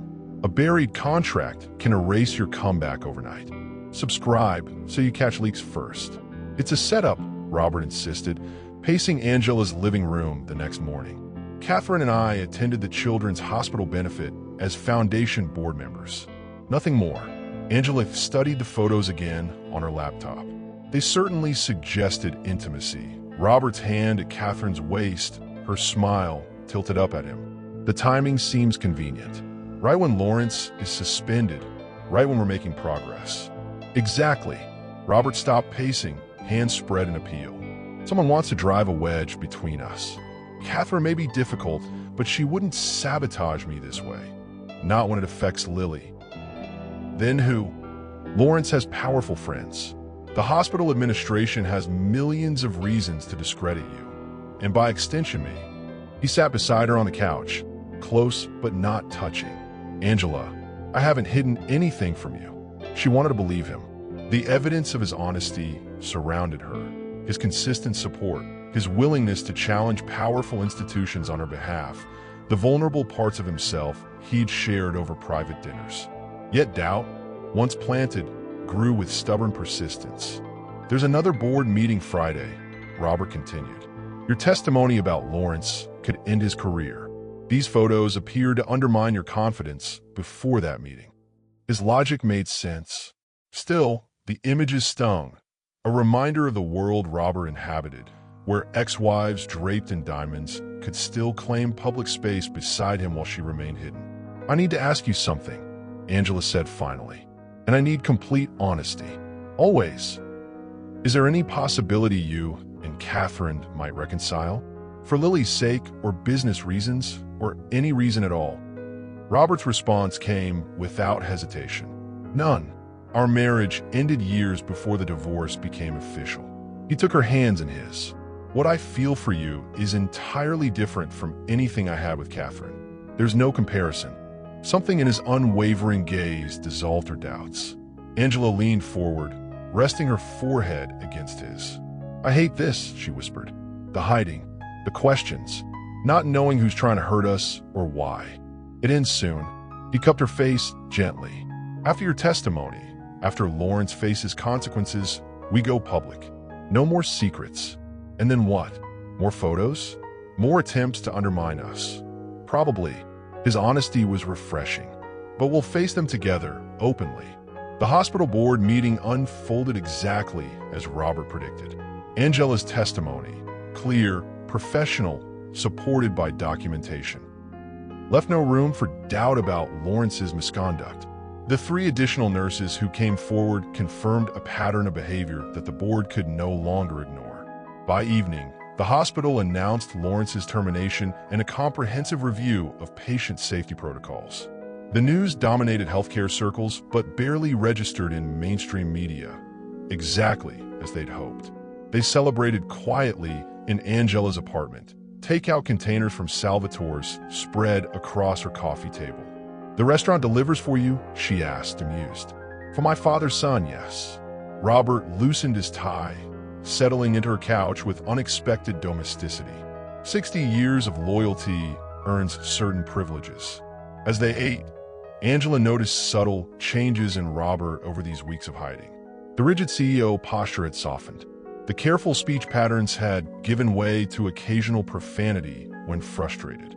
The designer suits were sometimes replaced by casual clothes when they met privately. He was showing her the man behind the billionaire facade, She was falling in love with both versions. "I've been thinking," Robert said, setting aside his plate, "about next steps. For us. For you professionally." He reached for a folder he brought. Northwestern offered reinstatement, but that environment is tainted by everything that happened. "I've been considering other hospitals," Angela admitted. "What about something different entirely?" Robert opened the folder, revealing architectural renderings. The Miller Foundation is establishing a community health center on the south side. Preventative care, education, support for healthcare workers facing professional challenges. Angela studied the drawings with growing interest. "It's beautiful. It needs a director, someone with clinical experience, ethical backbone, and personal understanding of the challenges healthcare workers face." The implication hung between them. Angela looked up from the plans to Robert's expectant face. "You want me to run this? I want you to consider it. Full autonomy. Independent governance board. Your clinical expertise guiding real community impact." Angela set the folder down carefully. "Is this because we're involved? This project was in development before I knew you were sleeping in shelters. But yes, meeting you shaped the vision." Robert's expression was earnest. "Your experience exposed gaps in the system I wouldn't have seen otherwise. People will say I got the position because of our relationship. Some will. Others will recognize your qualifications." He shrugged. "Success is the best answer to criticism." Angela moved to her window, looking out at the Chicago night. The opportunity aligned perfectly with values her mother had instilled. Healthcare as service, especially for underserved communities. Yet taking it would permanently link her professional identity with Robert's. Independence versus impact. Pride versus purpose. "I need guarantees," she said finally. "Legal protections ensuring the center's funding continues regardless of our personal relationship." Robert's smile widened. "Already drafted. The foundation's commitment extends 20 years, with an independent board controlling renewal. You've thought of everything." "I tried to." He joined her at the window, careful to maintain the small distance she needed while considering his offer. "The center launches in 2 months. Take time to decide." Later, as moonlight streamed through her bedroom windows, Angela traced patterns on Robert's bare chest. Their lovemaking had carried a new intensity tonight. Celebration of victory, relief from secrecy's burden, promise of future possibilities. "I'm going to accept," she whispered against his skin. "The director position." His arms tightened around her. "You're sure?" "Yes, but we do this right." Transparent governance, clear boundaries between the foundation and center operations. "Whatever you need." His lips found her temple, her cheek, finally her mouth. "We build this like we've built us, with integrity." As she settled against him, Angela realized how far they'd traveled from that snowy Christmas Eve, from millionaire and homeless nurse to partners in both purpose and passion. The doctor named a price that mocked mortals. She reached for his hand before he could speak. "We'll find it together. No more pretending. When opportunity and love come from the same source." How do you separate genuine care from favorable treatment? When the feed lies, you need an anchor. Subscribe to keep perspective. Spring brought yellow daffodils to Chicago parks and fragile hope to Angela's life. The Southside Community Health Center progressed from architectural renderings to actual walls and windows. Her testimony had ended Lawrence's career, vindicating her professional ethics. Most surprisingly, her relationship with Robert had survived public exposure when they finally stopped hiding 3 weeks ago. The headlines had been predictable. Billionaire Miller confirms relationship with former homeless nurse. From dumpster to penthouse, Chicago's unlikely love story. Ethics questioned as Miller's girlfriend named director of his foundation's new center. Yet the storm passed more quickly than anticipated. Robert weathered the publicity with practiced ease, while Angela learned to ignore photographers outside her apartment. Together, they established a united front that grew stronger with each public appearance. Today marked another milestone, the center's first hiring event, where Angela would interview candidates for nursing positions. Robert had maintained his promise of independence, allowing her complete control over staffing and operations. She checked her reflection in her office mirror. Crisp blazer, professional makeup, hair pulled back in a neat twist. Director Angela Carter. The title still felt strange, like clothing she hadn't quite broken in. Her phone rang, Robert's ringtone. "Morning," she answered, smiling. "Ready for the donor tour this afternoon?" "About that." His tone immediately alerted her to trouble. "We need to postpone. Something's come up." "What kind of something?" "Lawrence is giving an interview on Channel 8 tonight. A tell-all about his termination and our relationship." Angela sank into her desk chair. "He can't. The settlement prevents the hospital from discussing details." Lawrence signed separate agreements that apparently contained loopholes his lawyers found. "What's he claiming?" "My team is working on that." Early word suggests he's painting himself as the victim of a vengeful ex-employee and her powerful boyfriend. Cold dread pooled in Angela's stomach, just when she thought the past was behind them. "I'll handle it," Robert continued, voice shifting to the confident tone he used for business crises. "Remind the press about Lawrence's pattern of misconduct. Emphasize the multiple witnesses who corroborated your account. And the center? Will this affect funding? I've spoken with major donors already. They're standing firm." After ending the call, Angela stared at the hiring folders on her desk. Candidates expecting to interview with a respected healthcare director would now meet a woman whose judgment might be questioned on evening news. She pressed her palms against her eyes. Just when stability seemed within reach, the ground shifted again. The interviews proceeded despite her distraction. Angela evaluated candidates with professional courtesy, pushing personal concerns aside. By afternoon, she'd selected 3 excellent nurses who shared her vision for community-centered care. Her final appointment arrived precisely at 3. A petite woman with steel gray hair and sharp eyes that assessed Angela with immediate recognition. "Ms. Carter, I am Diane Lawrence, Gregory's mother." Angela froze, application folder halfway to her desk. "Dr. Lawrence's mother?" "The same." The older woman settled into the visitor chair uninvited. "I'm not here to interview. I'm here to talk about my son. Mrs. Lawrence, I don't think you destroyed his career." The statement came without emotion, a simple declaration of fact. 30 years of service ended because you couldn't follow proper channels with your concerns. Angela's professional mask slipped. "Your son falsified records to cover a medication error that nearly killed a child." "My son made a mistake. One mistake in 3 decades of saving lives." Diane Lawrence placed a manila envelope on the desk between them. "But that's not why you targeted him, is it?" "I didn't target anyone. I reported what happened. After you began seeing Robert Miller. After you realized his influence could help your situation." "That's not true." Angela's voice strengthened. "I reported the incident immediately, before I lost my job, before I became homeless, and more than a year before reconnecting with Mr. Miller." Mrs. Lawrence pushed the envelope forward. "Then explain these." Inside were printouts. Angela's nurse's log showing her signature on medication administrations from the day of Lily's emergency.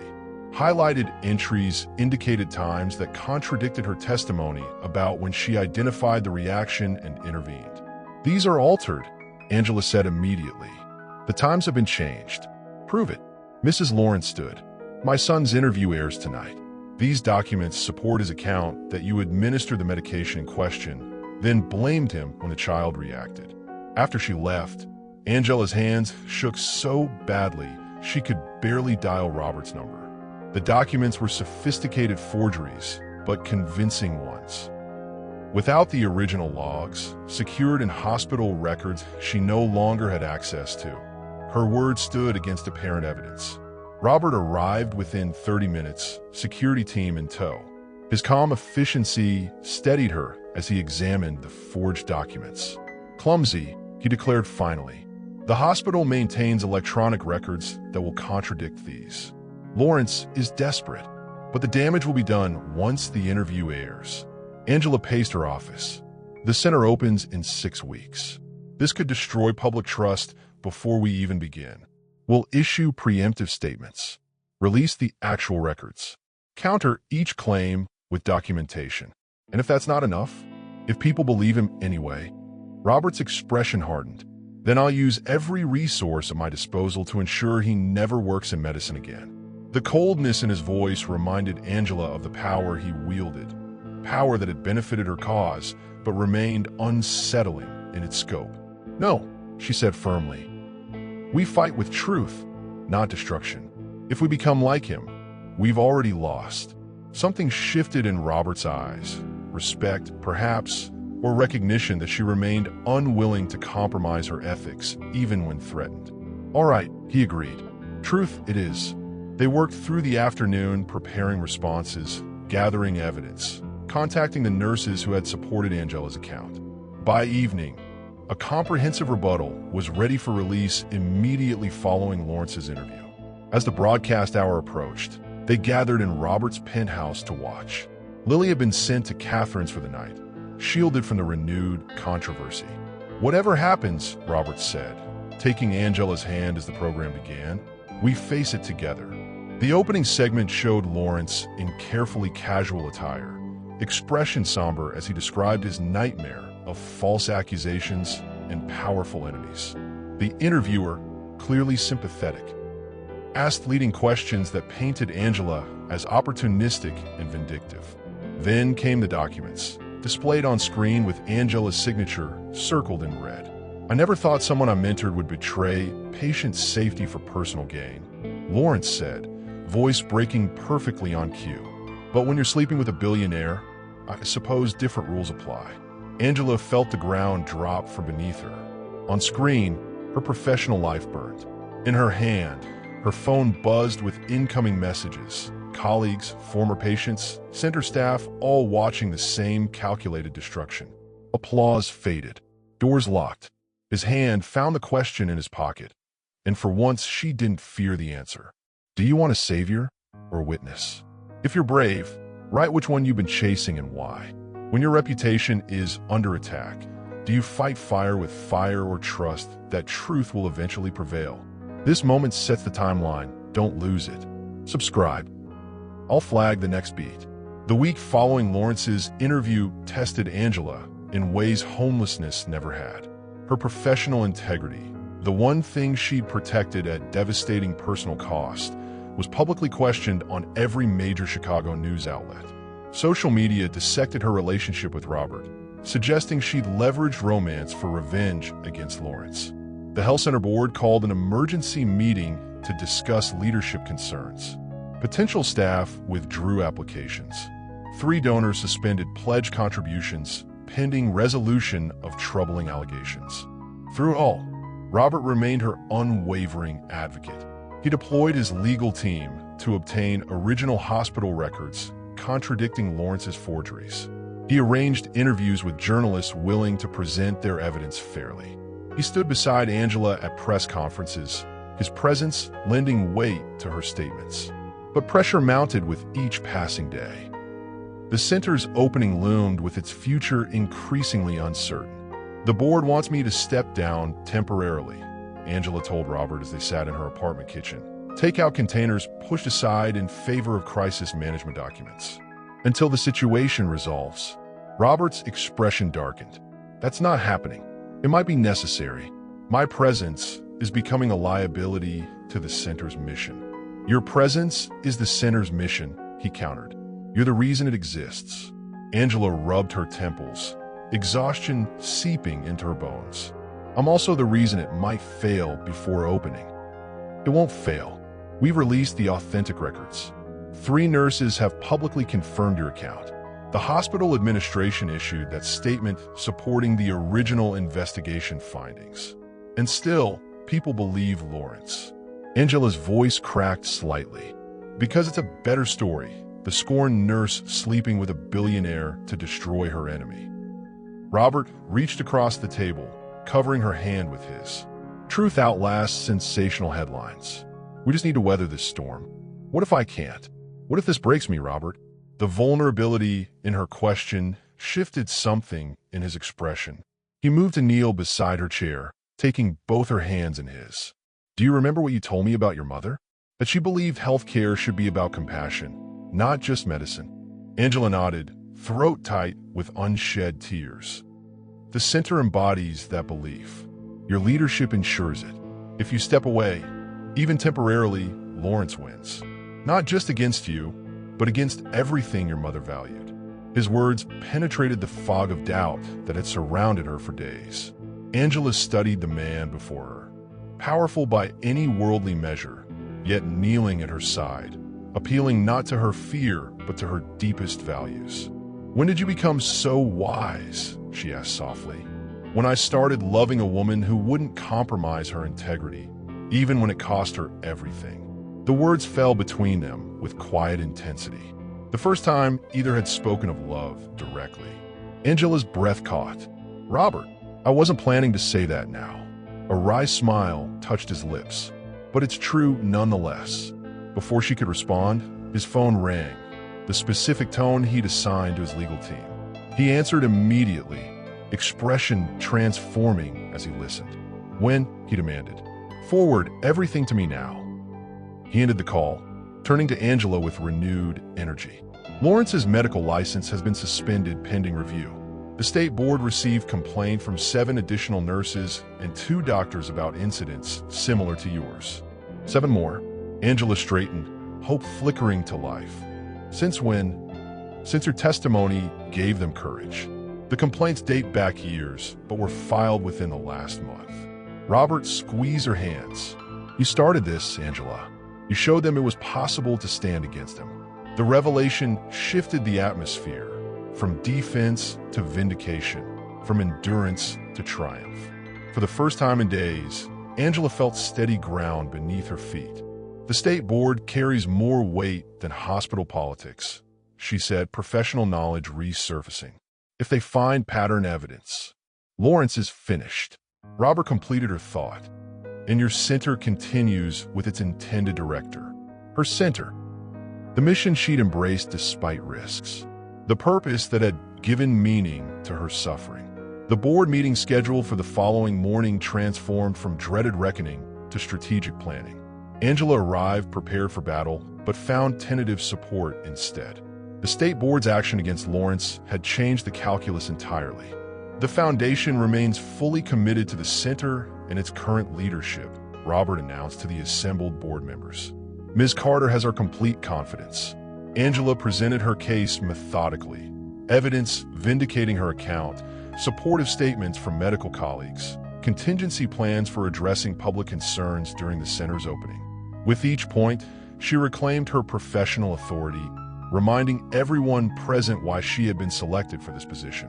When the vote came, unanimous support to maintain her directorship, Angela accepted with composed gratitude. But inside, triumph sang through her veins. Not just personal victory, but vindication of the principle that truth ultimately matters. After the meeting, Robert waited outside the conference room, maintaining the professional distance they'd established for foundation business. But his eyes held questions only she could answer. "Dinner tonight?" he asked as they walked toward the parking garage. "To celebrate?"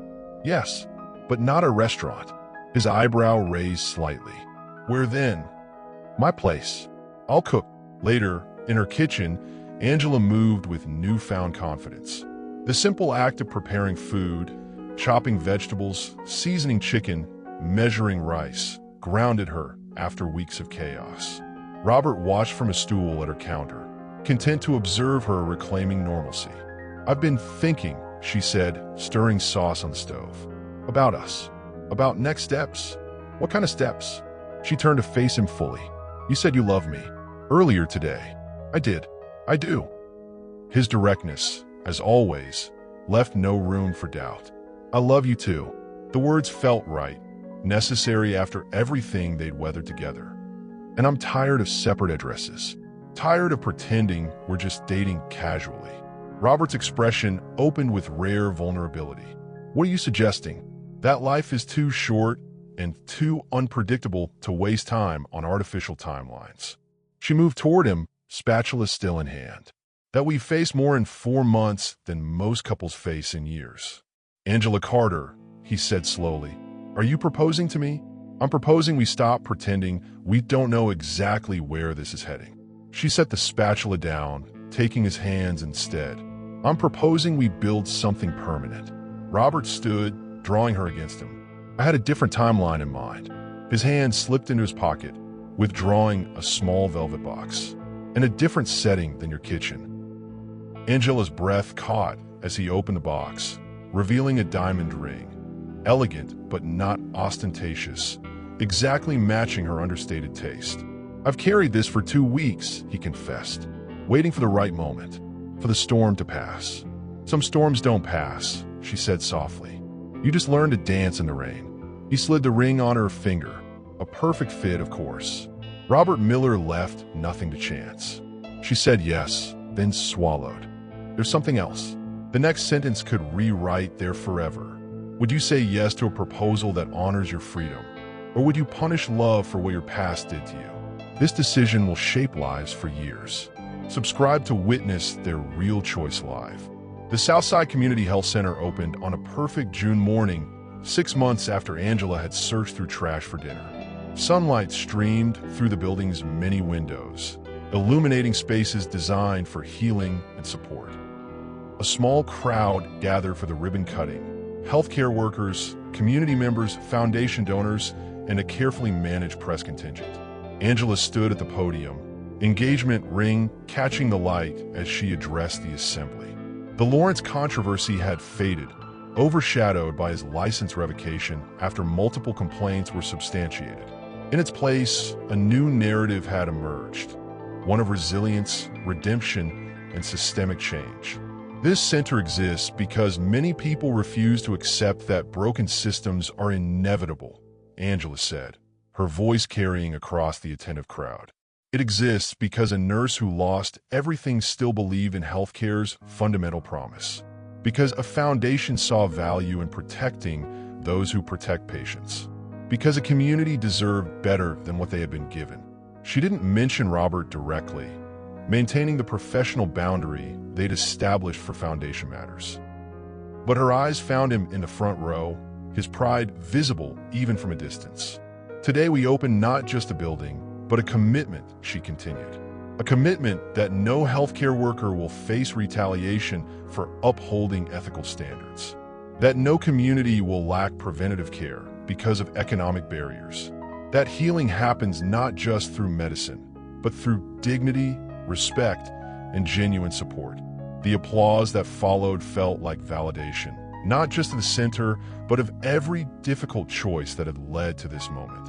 After the ceremony, as staff conducted tours for visitors, Angela retreated to her office. The space reflected her practical nature.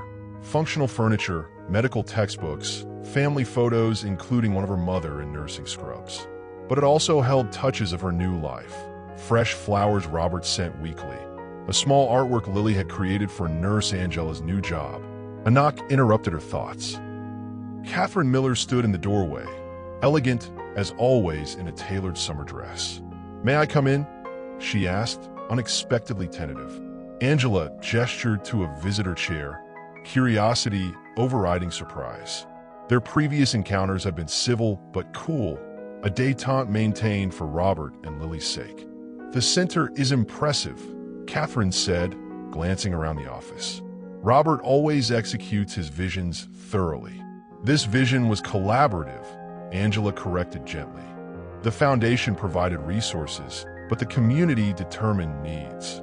Catherine nodded, accepting the subtle boundary. "I can congratulate you, not just on the center, but on the engagement." "Thank you." Angela's response remained cautious. This woman had once tried to use Lily as leverage against them. Trust wouldn't come easily. And to apologize, Catherine continued, surprising Angela again.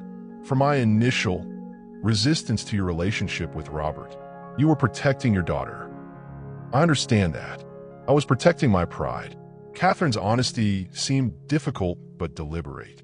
"Seeing him rebuild his life while mine stalled was harder than I expected. I blamed you rather than examining my own choices." The admission created unexpected common ground between them. Two women navigating relationships with the same complicated man. "Robert speaks highly of your co-parenting," Angela offered. "That's what matters most." Catherine smiled slightly. "He's more generous than I deserve sometimes." She stood to leave, then hesitated. Lily is thrilled about the wedding, about having you officially in her life. That means something to me. After Catherine left, Angela turned to the window overlooking the center's community garden. 6 months had transformed everything. Her career, her relationship, her understanding of justice and power. Robert found her there later, after the crowds departed. He closed her office door, creating a private moment amid the day's public celebration. "Director Carter," he said, wrapping his arms around her from behind. "Your center is officially launched and already overbooked for appointments." "Our center," she corrected, leaning back against him. "Your foundation made it possible. Your vision made it necessary." His lips found a sensitive spot below her ear, and extremely attractive. She turned in his embrace, recognizing the gleam in his eyes. "We are not christening my office on opening day, Robert. Technically, it's after hours." His hands settled at her waist, thumbs tracing small circles. "And I locked the door." Angela laughed, the sound reflecting how far they'd traveled from their first guarded interactions. "Always prepared, aren't you?" "For you?" "Absolutely." Later, in the privacy of their shared home, they'd moved in together last month. Angela watched Robert sleep beside her. His public persona fell away in these moments, revealing vulnerability few ever witnessed. The powerful businessman gave way to the man who reached for her in darkness, who whispered fears he showed no one else, who had learned to share control rather than maintain it. Her hand drifted to her abdomen, still flat, showing no sign of the secret she carried. The home pregnancy test that morning had confirmed what she'd suspected for weeks. Their child, conceived amid chaos and controversy, growing steadily beneath her heart. She hadn't told him yet. Tonight had belonged to the center's celebration. Tomorrow would bring this new revelation. Another leap into unknown territory for two people who had already navigated so much together. Robert stirred, his hand finding hers in half-sleep. "Everything okay?" he murmured. "Perfect," she answered, decision made. "But I have something to tell you in the morning." His eyes opened fully, suddenly alert. "Important?" Angela smiled, fingers lacing with his. Life-changing. The life inside her was chosen, not bargained. If you felt that, prove it. Stay for what comes next. When did you finally choose happiness over others' expectations? Let us know in the comments.